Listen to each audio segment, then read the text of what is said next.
김인년 3월 1일 정오 터지자 민물같은 대한독립 만세. 태극기 곳곳마다 삼천만이 하나로 이날은 우리의 의요 생명이요 교훈이다. 한강물 다시 흐르고 백두산 높았다. 선열아 이 나라를 보소서. 동포야 이 날을 길이 빛내자. 2021년 3월 1일 내일이죠. 3.1운동 102주년 되는 날입니다. 교회력으로는 이제 3.1운동 기념주일로 우리가 지키고 있습니다. 빼앗긴 나라와 잃어버린 민족 정기를 되살리고자 남녀노소 할 것 없이 온 민족이 일어나 총과 칼을 든 일본군 앞에 평화를 외치며 나아갔던 위대한 날입니다. 또한 이 날은 비폭력 무저항 운동이라는 세계사에 유례없는 평화 시위의 신기원을 이룬 날이요. 우리 역사와 민족 사이에 내재되어 있는 분열이라고 하는 치명적 질병이 치유되어 하나가 된 날이었습니다. 아멘이죠. 천도교에서 이 기미 독립선언문을 번역한 것 일부를 말씀을 드리겠습니다. 우리는 여기에 우리 조선이 독립된 나라인 것과 조선 사람이 자주 하는 국민인 것을 선언하노라. 이것으로서 세계 모든 나라에 알려 인류가 평등하다는 큰 뜻을 밝히며 이것으로서 자선만대에 알려 교례가 스스로 존재하는 권리를 영원히 누리도록 하노라.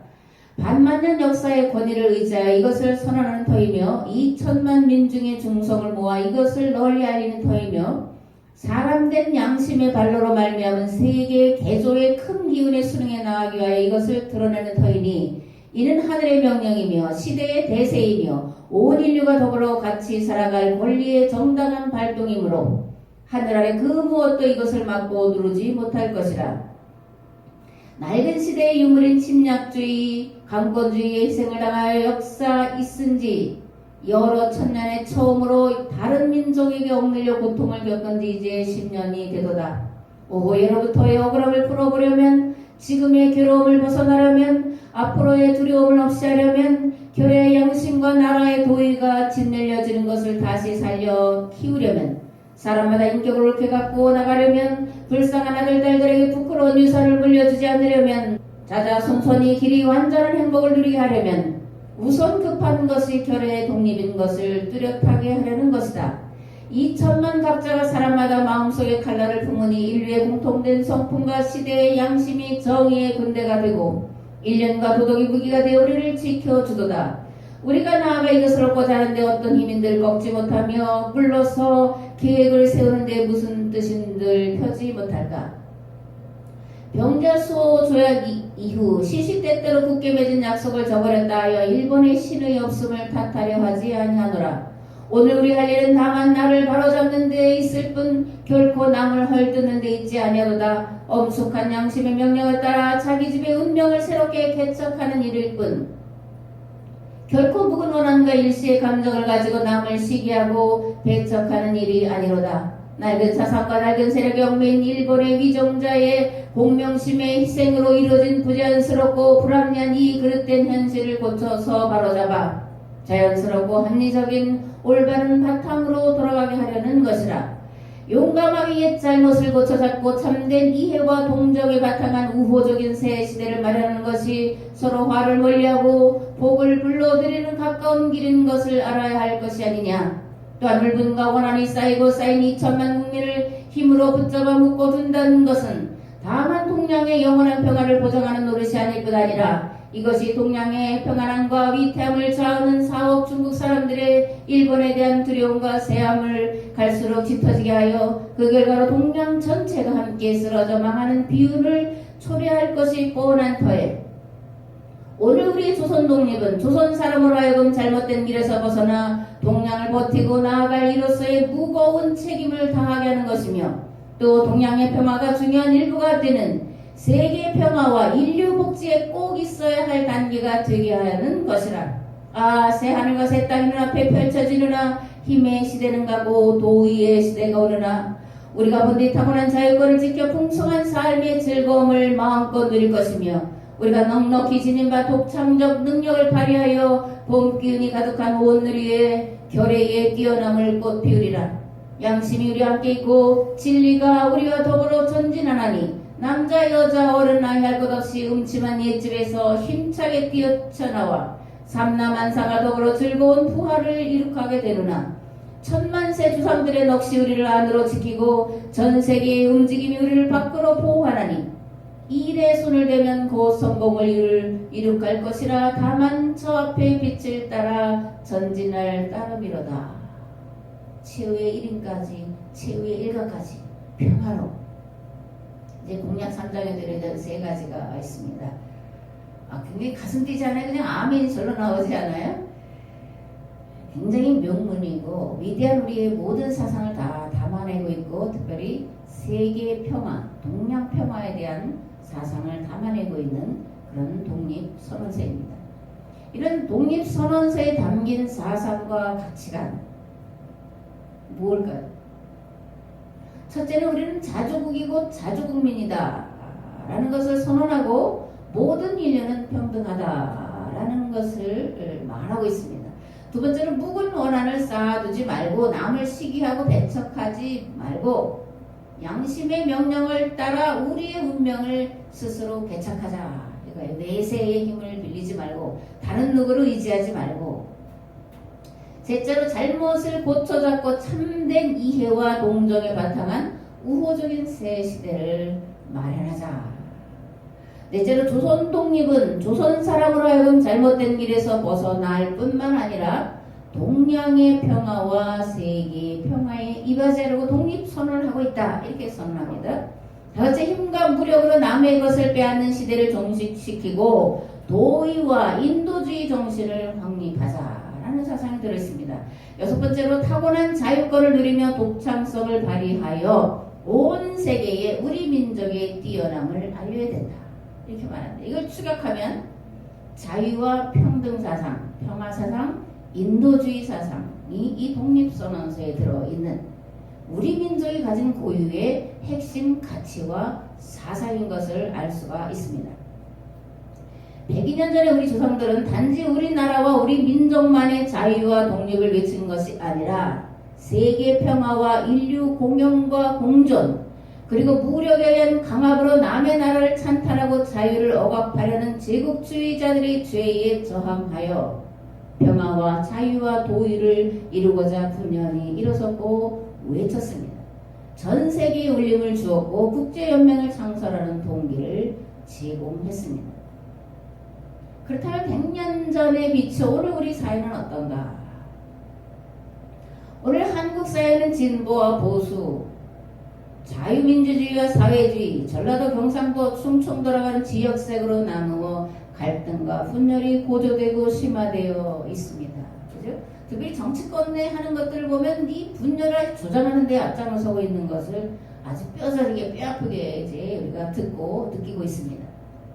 정치인들이 왜 정치를 하는가를 참으로 모르는 시대를 살아가요. 국가의 미래와 번영과 안정을 생각하여 정책을 입안하거나 시행하는 것이 아니라 오로지 당리당략을 따라 움직이고 있을 뿐이고, 외교적으로는 친중을 모방하고 있어서 한미 간의 갈등을 야기시키고 있고, 일본과는 적대적인 반일 감정에 끌려갈 뿐 발전적이고 동반자적이고 미래지향적인 어떤 대안도 내놓고 있지 않습니다.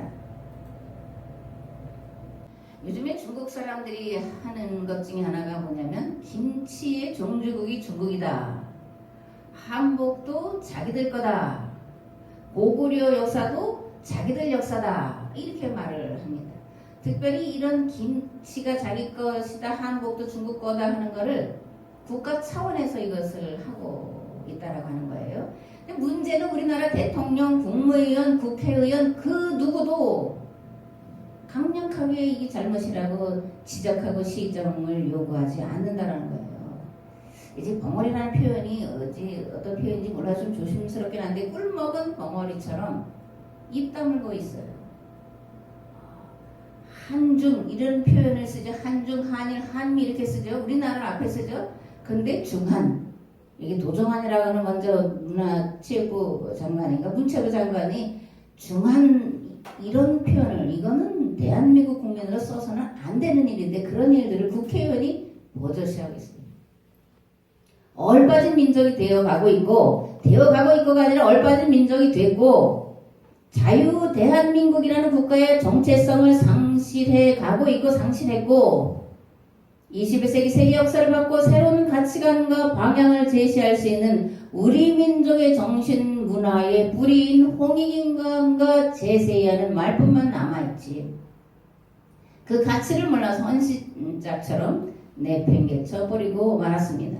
이러한 때에 3.1운동 102주년 기념주일을 주일 예배를 드리는 한국교회가 또 한국교회뿐만이 아니라 모든 한국에 있는 종교가 하나가 되고 지역이 하나 되고 신분과 빈부의 차별을 넘어서 하나 되어 독립을 외쳤던 그 하나됨의 정신으로 들어가 이 나라와 이 민족이 살아가야 될 비전을 제시하기 위해 마음과 뜻과 지혜를 모으기 위해 하나님 앞에 나아가야 할 줄 믿습니다. 아멘. 3.1운동은 기독교만 한 게 아니에요. 천도교와 기독교가 힘을 합한 거예요. 가톨릭은 아예 빠졌고 불교는 한영훈하고 한 사람 두 사람이 나중에 들어갔을 뿐이고 천도교와 이 천도교는 우리의 사실 고유의 사상을 많이 가지고 있는 민족 종교라지 그렇게 말하는데 이 3.1 기미 독립선언서에 들어가 있는 사상이 우리의 고유의 사상인데 들어보면 성경이 말하는 것과 똑같아요. 이스라엘이 잘못된 길로 간 정복, 침략, 야욕 전쟁이라는 말은 하나도 없습니다. 성경을 읽는 것 같은 아멘이 절로 나오는 그런 것을 우리가 들었고 또 볼 때마다 그렇게 이제 느끼게 됩니다. 열왕기하 13장 20절에서 21절 말씀을 봉독을 하겠습니다. 엘리사가 죽으니 그를 장사하였고 해가 바뀌면 모압 도적대들이 그 땅에 온지라 마침 사람을 장사하는 자들이 그 도적대를 보고 그의 시체를 엘리사의 묘실에 던짐에 시체가 엘리사의 뼈에 닿자 곧 회생하여 일어섰더라. 아멘. 엘리사가 죽은 지 1년이 지난 뒤인데 어떤 사람이 장례를 치르려고 하는데 모압 사람들이 쳐들어오는 거예요. 그러니까 장례를 드릴 수가 없어서 엘리사의 무덤의 문을 열고 시체를 던졌더니 그 시체가 살아났다는 거예요. 이거 들으면 뭔 생각이 나요? 얼핏 1년 죽은 지 1년 됐는데 그 엘리사의 뼈에 죽은 사람이 닿았더니 살아났더라. 저건 진짜 있었던 일이야? 뭐 이런 생각하겠죠, 그죠? 사실일까? 어떻게 저런 일이 있을까? 에이, 뭐 그냥 이야기겠지. 그런 생각을 많이 할 수도 있습니다. 근데 뒤집어서 그럼 왜 이 이야기를 여기에 기록했을까? 무엇을 말하려고 기록을 했을까? 이걸 이제 물어봐야 되는 거죠. 엘리사가 누구냐? 엘리사가 누구예요? 엘리야의 후계자로, 후임자로 엘리야와 같은 마음을 가지고 북이스라엘을 이 계약법으로, 계약신앙으로 지켜내려고 온몸을 불태웠던 사람이 엘리사예요. 죽을래야 죽을 수 없습니다. 저만 남았습니다. 이렇게 말하는 자들이 엘리야와 엘리사였다는 거예요. 그래서 이 엘리사의 정신이 살아있어서 죽은 지 1년 된 시체에 죽은 사람의 뼈가 닿았더니 살아났더라. 죽은 것과 같은 이스라엘, 바벨론 포로지에 있는 우리 죽은 자와 같은 이 모습이 하나님의 말씀이 선포되면 다시 살아나리라. 그런 희망을 노래하고 있다는 것을 우리가 알아야 됩니다. 사사기의 마지막 사사로 등장하는 사람이 삼손이죠. 그죠? 삼손은 소라와 에스다올 사이 마하데단에서 그의 영이 움직이기 시작했다. 이렇게 이제 사사기 13절에 사서로서 등장하는 삼손을 소개하고 있습니다. 16장 31절에는 이제 그의 죽음에 대한 이야기를 하는데 그의 형제와 아버지의 온 집이 다 내려가서 그의 시체를 가지고 올라가서 소라와 에스다올 사이 그의 아버지 마노아의 장기에 장사하니라. 삼손이 이스라엘의 사사로 20년 동안 지냈더라. 아멘. 마지막 사사 삼손이죠. 인터넷뿐만이 아니라 거의 모든 교회들의 이 삼손에 대한 이야기를 우리가 들을 때는 긍정적인 이야기는 별로 없어요. 당나귀 턱뼈로 600명을 죽였는데 그런 것만 신기하게 이야기하지 삼손에 대한 평가는 다 부정적으로 하고 있습니다. 특별히 블레셋 여인과 기생과 노란한 자로, 경고망동한 자로, 사명을 저버린 자로, 부모의 말을 거역하는 자로 삼손이 그렇게 설교를 하고 있고 이해를 하고 있어요. 이건 문자대로 그렇게 이해를 해서 그런데 그 앞에도 말씀드린 것처럼 그런 막대 먹은 놈, 사명을 저버린 놈, 그저 기생들과 놀아난 놈, 그런 사람을 이야기하려고 성경의 그 많은 부분을 삼손의 이야기로 기록을 했을까? 삼손 다음에 사무엘이 등장해까지 이스라엘의 그런 삶을 보면 이건 뭐 엉망진창이라고 말하는 것도 고상할 만큼 아주 형편없는 그런 이야기들을 기록해 놓고 있는 것을 볼 수가 있습니다. 왜 삼손인가? 마지막 사사로서 왜 삼손을 기록을 하고 있나? 기록된 것은 정말 잘못된 길을 간 사람으로밖에 볼 수 없도록 기록을 해놨는데 과연 그거를 말하려고 삼손을 기록해놨는가? 아니라는 거죠. 삼손에 대한 바른 평가는 바벨론 포로지에 가서 비로소 삼손이 사사였다라는 것을, 삼손이 블레셋에서 20년을 살아서 20년을 죽어서 20년을 지켜낸 자라고 하는 것을 깨닫고 바벨론에서 다시금 삼손과 같은 지도자를 보내주셔서 우리로 약속의 땅으로 조상들의 땅으로 거룩한 땅으로 돌아가게 해주세요라는 열망을 담고 삼손의 이야기를 기록하고 있다는 것을 우리가 읽어내야 됩니다. 삼손이 살아서 20년 동안 사사로서 활동했는데 사실 누구도 사사로서 삼손을 인정하지 않았다 그렇게 볼 수 있습니다. 앞에도 말한 것처럼 왜냐하면 블레셋 여인들 그것도 기생의 공문이나 따라다니고 있고 이제 들릴라의 게임에 넘어가서 그죠? 밝히지 말아야 될 비밀을 밝혀서 산채로 두 눈이 뽑혀서 지하 감옥에 갇혀있다가 블레셋 사람들이 삼손을 불러내면 연자면도를 돌리고 재롱을 피우는 비참한 차라리 죽는 것이 나을 만큼의 비참한 삶을 살아간 그러다가 이제 그 집을 무너뜨리면서 죽은 그런 사람으로 이스라엘 사람들의 귀에 들려졌기 때문에 누구도 삼손을 사사라고 생각을 할 수가 없었다는 얘기예요. 삼손은 자신이 사사라는 것을 드러내지 않으려고 기행적인 그런 모습으로 등장하지 않았을까 그렇게 생각을 합니다. 그럼 왜 삼손은 이렇게 부모, 형제 누구도 사사라는 것을 깨달을 수 없을 그런 행동을 했을까? 왜 그랬을까? 그래야만 했을 이유가 있을 거 아니에요. 그죠? 어쩌면 삼손이 하는 일에 대해서 이스라엘 사람 누구도 동조하지 않았기 때문에 그럴 수도 있습니다. 입다가 하는 일을 보면 입다가 자기 딸 하나밖에 없는 딸의 생명을 걸고 나가잖아요. 왜? 아무도 동조를 하지 않으니까. 나라가 다 망해서 계속 침략을 당하고 약탈을 당하는데도 아무도 그거에 대해서 저항하지 않으니까. 입다가 나가 싸우자 해도 아무도 동조하지 않으니까 자기 딸의 생명을 걸고 나가는 것을 보게 돼요. 딸의 생명을 걸었다는 건 자기 생명을 걸었다는 얘기가 되는 거죠. 삼손도 마찬가지다 그렇게 생각을 할 수가 있습니다. 자기가 사사라는 것을 드러내놓으면 사사로서 행동하는 것이 방해가 됐을지도 모르고 누구도 동조하지 않았기 때문에 그렇게 기이한 행동을 하면서 숨어서 그 사사의 일을 감당하지 않았을까 그렇게 생각을 합니다. 또 이제 삼손의 등장을 보면 왜 삼손이 이렇게 행동했는지를 알 수가 있어요.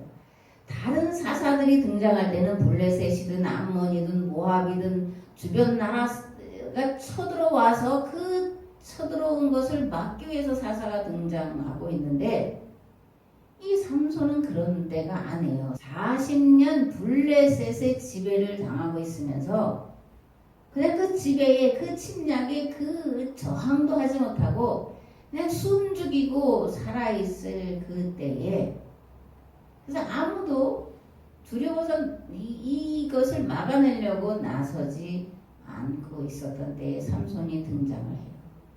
그래서 전쟁을 한 게 아니기 때문에 전쟁을 했더라면 사사네 이렇게 이제 인식을 할 수 있었겠지만 그렇지 않은데 결혼이라고 하는 문제를 앞세우면서 삼손이 등장하기 때문에 삼손이 사살하고는 누구도 생각을 하지 못했을 거다. 그런 생각을 하게 됩니다. 이스라엘 자손이 다시 여호와의 목전에 악을 행하였으므로 여호와께서 그들을 40년 동안 블레셋 사람의 손에 넘겨줬다. 이렇게 이제 사사기 13장에 기록이 되어 있고, 그리고 13장 24절에서 25절에 보면 그래서 이제 삼손의 아버지 어머니 마누아가 기도했더니 삼손이라는 아들을 주셨다. 나신이 될 거다. 이 블레셋에서 구원해낼 거다. 그렇게 이제 말씀하시면서 삼손을 주셨다. 그렇게 기록을 하고 있습니다. 그 아이가 자라매 여호와께서 그에게 복을 주시더니 소라와 에스다올 사이 마하네단에서 여호와의 영이 그를 움직이기 시작하셨다. 여호와의 영이 임했다. 하나님의 말씀이 임했다. 지난주에 성경 공부하면서 뭐라 그랬어요? 하나님과 마음이 일치됐다. 하나님이 블레셋에 고통당하고 있는 이스라엘을 구원하려고 하는 그 간절한 마음이 삼손의 마음과 일치가 됐다. 삼손의 마음에 드디어 블레셋에서 구원해내야 되겠다고 하는 그 마음, 그 생각이 일치된 것을 보시고 이제 일어나 그 일을 하라 이렇게 말씀하셨다라는 그런 얘기입니다. 그리고 이제 14장에는 이제 결혼하는 이야기로 사사의 직분을 감당을 하고 있습니다. 난세가 영웅을 만들잖아요. 그죠? 근데 앞에도 말씀드린 것처럼 이 삼손은 그런 난세긴 난세인데 직접 싸움을 하지 않는, 부딪히지 않는 그런 숨죽이는 시대에 등장을 했기 때문에 영웅으로, 영웅 이야기로 삼손의 이야기가 시작되지 않고 그렇게 기록을 해놓지 않았고, 그래서 이제 사사로 인정하기가 어려웠을 거다 그렇게 반복해서 말씀을 드렸습니다. 그렇지만 삼손은 묵묵히 자신에게 주어진 사명을 감당하고 있음을 우리가 성경을 통해서 읽어낼 수가 있습니다. 왜 삼손은 그 자기 아버지 마노아의 장지에 장사 지냈을까?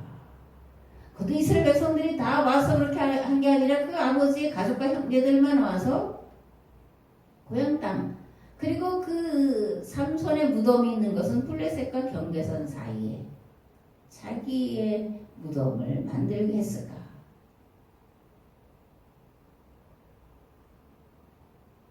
왜 그랬을 것 같아요? 아무도 삼손이 사사였던 것을 몰랐기 때문에 푸대접하는 것도 있고, 또 하나는 삼손이 죽으면서 자기의 죽은 몸 시체로 이스라엘과 블레셋 사이의 경계선을 삼았다는 거예요. 그러니까 삼손의 무덤은 블레셋과 이스라엘 사이의 경계선에 있어요. 여기를 넘어와야지 가나안 이스라엘로 오고 여기를 넘어가야 블레셋으로 가는 그런 의미가 들어있을 뿐만이 아니라 삼손의 그 살았을 때 이 일을 잊게 하는 블레셋이 감히 이스라엘을 침략할 마음을 가질 수가 없었고, 삼손이 죽을 때에 그 블레셋에 3,000명가 죽었는데 이들은 다 지식층이고 왕족들이고 부자들이고 나라를 이끌어갈 지도자들을 몽땅 죽였기 때문에 감히 20년 동안은 이스라엘을 침략할 수 있는 어떤 힘도 블레셋에 없었다는 얘기예요. 그 일을 삼손이 했다. 그래서 이 소라와 에스다올 사이에 아버지의 장지, 블레셋과의 경계선 사이에 무덤을 만들어놨다. 이렇게 기록을 하고 있는 겁니다. 열왕기상 19장에 보면 이런 말씀이 기록되어 있습니다. 엘리야가 듣고 겉옷으로 얼굴을 가리고 나가 굴옥의 섬에 소리가 그에게 임하여 이르시되 엘리야야 네가 어찌하여 여기 있느냐. 그가 대답하되 내가 만군의 하나님 여호와께 열심히 유별하오니 이는 이스라엘 자손이 주의 언약을 버리고 주의 제단을 헐며 칼로 주의 선지자들을 죽였음이오며 오직 나만 남았거늘 그들이 내 생명을 찾아 빼앗으려 하나이다.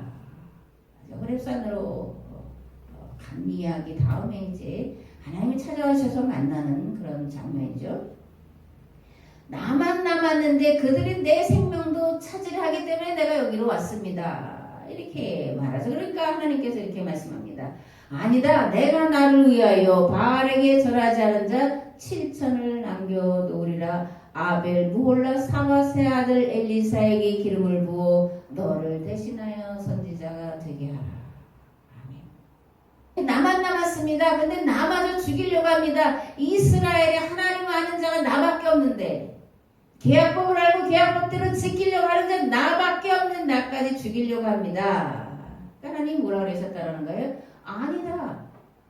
내가 바알에게 절하자는 자 나를 위하여 7,000명을 남겨둘 것이고, 엘리사가 그 대표다. 너는 엘리사에게 기름을 부어서 네 대신으로 네가 한 그 일을 하게 하라. 이렇게 말씀하시는 거예요. 아브라함과 이삭, 야곱과 요셉, 모세와 여호수아, 삼손과 사무엘, 엘리사와 엘리사, 아모스와 호세아, 에레미야와 미가, 세례요한과 사도 바울, 사도 요한. 이들이 누굴까요? 이들은 무엇을 대표하는 자로 성경에 기록되어 있을까요? 시내산 기약법을 대표하는 자들이고, 시내산 기약법과 그 정신을 기약 공동체인 이스라엘에게 전해주고 가르친 기약법을 면면히 이어가도록 이어진 끈이라는 거예요. 계약 전승이 끊어지면 안 된다고 하는 절박한 심정과 하나님 나라가 이 땅에 이루어져야 한다는 하나님 나라 실현의 목마름으로 울며 몸부림치며 살다간 기약법의 사람이라는 거예요. 아멘.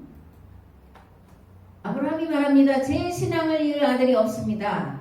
하나님께서 말씀하십니다. 아니다. 내년 이맘때에 아들을 주리라. 모세가 말합니다. 나는 죽을 수 없습니다. 여호와께서 말씀하십니다. 아니다. 여호수아에게 기름을 부어 너를 대신하게 하라. 엘리야가 말합니다. 저만 남았습니다. 하나님 말씀하십니다. 아니야. 엘리사가 있단다. 아멘. 마태복음 16장 16절 18절 말씀을 봉독을 하겠습니다. 시몬 베드로가 대답하여 이르되 주는 그리스도시요 살아계신 하나님의 아들이시니이다. 예수께서 대답하여 이르시되 바요나 시몬아 내가 복이 있도다. 이를 내게 알게 하니는 혈육이 아니요 하늘에 계신 내 아버지시니라. 또 내가 내게 이르노니 너는 베드로라. 내가 이 반석 위에 내 교회를 세우리니 음부의 권세가 이기지 못하리라. 아멘. 무슨 뜻일까요? 무슨 뜻일까요? 성령이 아니고서는 예수님이 주와 그리스도시라는 것을 알 수가 없다는 것이요. 교회란, 이 반석이라는 말은 이제 교회라는 단어예요. 교회란 예수님이 주와 그리스도이신 것을 경험한 이들로 세워지는 새 계약 공동체라는 것이요. 이러한 새 계약 공동체는 이 땅의 거룩한 나라 즉 하나님 나라가 이루어지기까지 죽을 수 없다고 외치는 공동체여야 한다라는 뜻이 마태복음 16장 16절에서 18절에 들어가 있는 그런 뜻입니다. 세례요한은 하나님과 이스라엘이 맺은 계약법이 파기에 이르렀을 즈음에 등장하여 유대교를 새롭게 계약법으로 계약법 정신으로 돌이키는 일을 한 사람이에요. 그래서 광야에 등장하는 거예요. 예언자의 옷을 입고 예언자가 먹는 그런 가장 선한 자가 먹는 음식을 먹으면서 성전이 아니라 광야에 등장해서 말씀을 선언하는 거예요. 사도 바울은 유대교의 함몰된 기독교를 살려내기 위해서 목숨을 걸고 동족의 위험을 무릅쓰고 죽었다가 살아나는 그런 많은 감옥에 갇히는 그런 일들을 겪으면서도 눈물을 흘리며 복음을 전한 사람이에요. 그래서 오늘 우리가 예수님을 주님으로 그리고 하나님으로 고백하는 구원받을 자의 그런 거룩한 이름에 기록되어 있는 자로 살아가고 있는 겁니다. 사도 요한은 1세기 말 순교의 시대를 살아가면서 역사가 다하는 그날까지 교회가 남아있어야 할 텐데, 왜냐하면 줄줄이 기독교인들이 끌려가니까 가서 뭐 전도를 할 수 있는 것도 아니고 누가 하기 가서 내가 기독교인이라 말할 수 있는 것도 아니고 그저 죽음의 자리로 계속 끌려가는 그런 모습을 보면서 교회가 살아남아야 될 텐데, 이 고난을 이겨내야 될 텐데, 그렇게 교회를 붙들고 눈물을 흘리며 이 길이 영광의 길이더라고 선포하며 그 성도들이 가는 죽음의 길을 뒤에서 바라보며 눈물을 흘리며 하나님의 도우심을 붙잡아 주심을 기도한 사람이 사도 요한이에요. 죽는 것보다 사실은 더한 고통이에요. 내가 죽는 건 죽으면 그 상황 그거가 어렵겠지만 그거 다음엔 아니잖아요. 근데 계속해서 수십 년을 성도가 죽어가는 모습을 본다라는 거는 이거는 살았으나 정말 죽은 것보다 더 고통스러운 삶을 살아낸 건데 어떻게 살아낼 수 있었냐? 교회가 살아남아야 되는데, 교회가 로마 제국을 변화시켜서 하나님의 나라로 만들어야 되는데 그것 때문에 죽을 수 없었던 사람. 오늘 한국교회는 어떻습니까? 에베소 교회를 비롯한 그 많은 순교자들이 있었던 소아시아와 안디옥 교회가 있는 터키, 이슬람 국가가 되겠죠.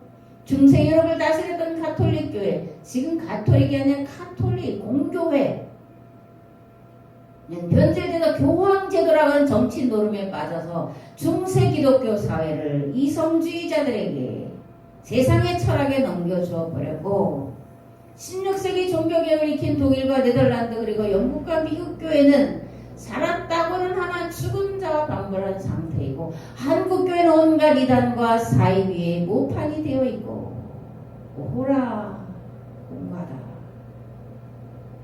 이 땅에 과연 살아있는 교회가 얼마나 될까 생각을 해봤어요. 살아있기는커녕 거대한 건물 짓기 경쟁과 교회 성장이라고 하는 바알을 섬기다가 오늘 우리가 코로나 사태를 당하여 개신교는 없어져야 된다, 인터넷을 도배질하는 그런 것을 보면서 가슴을 치는, 한국교회 개신교회가 적폐로 등장하고 있는 그런 시대를 우리가 살아갑니다. 이게 한국교회 현실이에요. 누가 이렇게 외칠 자냐? 나만 홀로 남았습니다. 죽을래야 죽을 수가 없습니다. 이렇게 외칠 자가 과연 누가 있겠냐? 어떤 교회가 있겠냐? 어떤 성도가 있겠냐? 하나님 오늘도 이 땅에 하나님 나라가 이루어지는 것을 보지 않고는 죽을 수 없다고 몸부림치며 하나님의 길을 막아서려는 그 한 사람을 찾고 계시는 줄을 믿습니다. 의인과 악을 함께 멸하시는 것이 옳지 않습니다라고 따져드는 그 한 사람을 찾고 계시는 줄을 믿습니다. 불감청이언전 고소오니라. 감히 바랄 수 없는 중에 바라긴 오늘 이 말씀을 듣고 전하는 저와 여러분들이 하나님 앞에서 죽을래야 죽을 수 없습니다, 나만 남았습니다 라고 기도하는 그 한 사람이 되시기를 우리 주 예수 그리스도의 이름으로 축복합니다. 아멘. 이제는 길과 진리와 생명 되신 예수 그리스도의 은혜와 아버지 하나님의 무한하시고 극진하신 사랑하심과 성령님의 감화 감동 교통 역사하심이 100년 전에 이 땅의 평화와 세계의 평화를 위하여 분연히 목숨을 걸기를 알았던 모두가 한마음이 되었던 3.1절 기념주일 예배를 드리며 다시 한번 한국교회가 이 땅의 평화와 세계의 평화에 이바지할 계약법을 살리는 공동체로 다시 살아나기를 우리 주 예수 그리스도의 이름으로 간절히 축원하옵나이다. 아멘.